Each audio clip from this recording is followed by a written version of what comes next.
Hello everyone, Michael's back, and today we're going to be reviewing another Hammond collection figure, and today is going to be the Jurassic Gazelle, the Dryosaurus, or just Deborah, which is Marcus's best friend. Just like the last one, we're going to do the articulation first. She has little baby arms, but unfortunately no articulation with the hands, which I actually kind of, like because I don't know, there's something cool about it that I just don't really mind. And then next I've joined in the articulated legs, which I always love in my Hammond collection mini dinosaurs.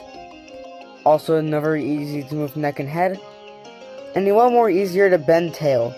Honestly, I do like how it feels, or maybe that's just me. You know, unironically, the articulation for the Dryosaurus is a lot better than the Moosaurus's articulation, mostly because how fun the legs are. Not to mention that it's a really good Hammond collection figure, but it still has some flaws, which is also a lot of people's flaws, which is their jaw articulation.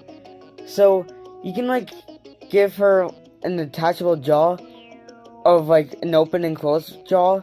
It's like really unnecessary. Just make it articulated, and it's like big. Like the mouth is like big. It could have been like the Triceratops' mouth, where it's like, you know, it's only like the beak.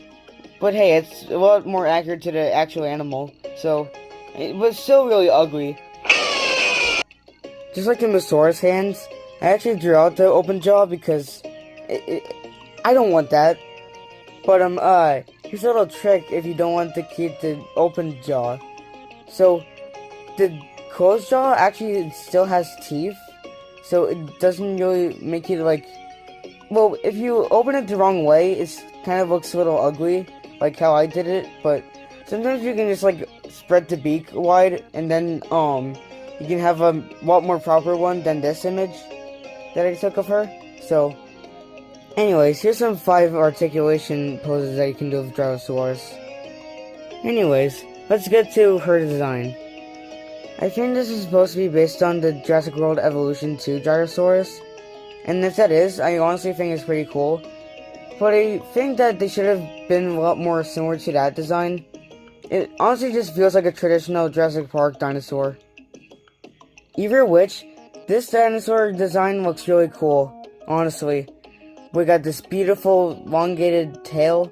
I honestly think that they should have added more patches on the tail near the end, but that's just my little nitpick.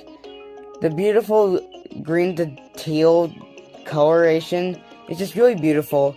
I feel like they should have shaded more, but it's just my nitpick.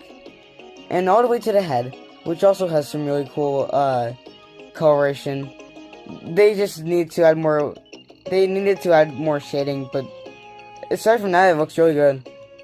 I mean, the face looks a little ugly, but still, she looks like she's seen something that she shouldn't have. Also, if you move her head the wrong way, the neck looks really weird. I mean, that has been like that a while, but it's just still really weird. I mean, I do like the arms, even though the hands aren't articulated. I said I was fine with it, but still, they didn't even do that. But that actually kind of feels like that. It honestly just feels a lot more better than this dinosaur than the other ones that they did.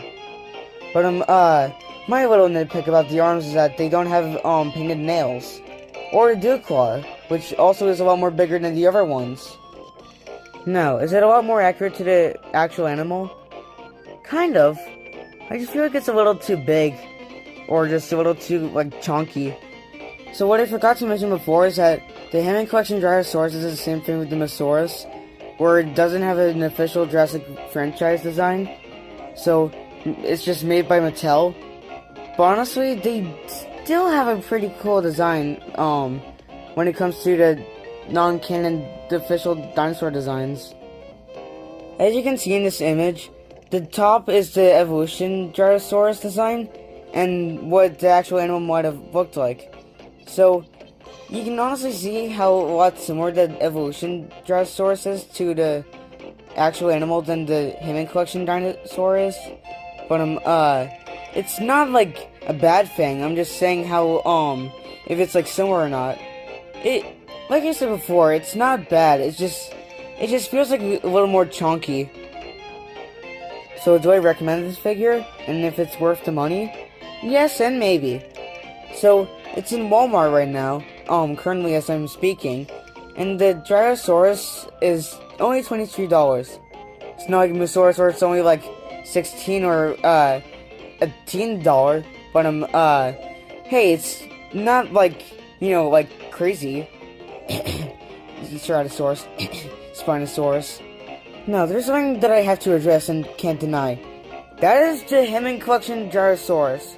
Now, I'm really glad that we got some Hypsilophodon representation, but that is just a Dryosaurus, but with different sculpting and different colors. Like, look at the bottom left.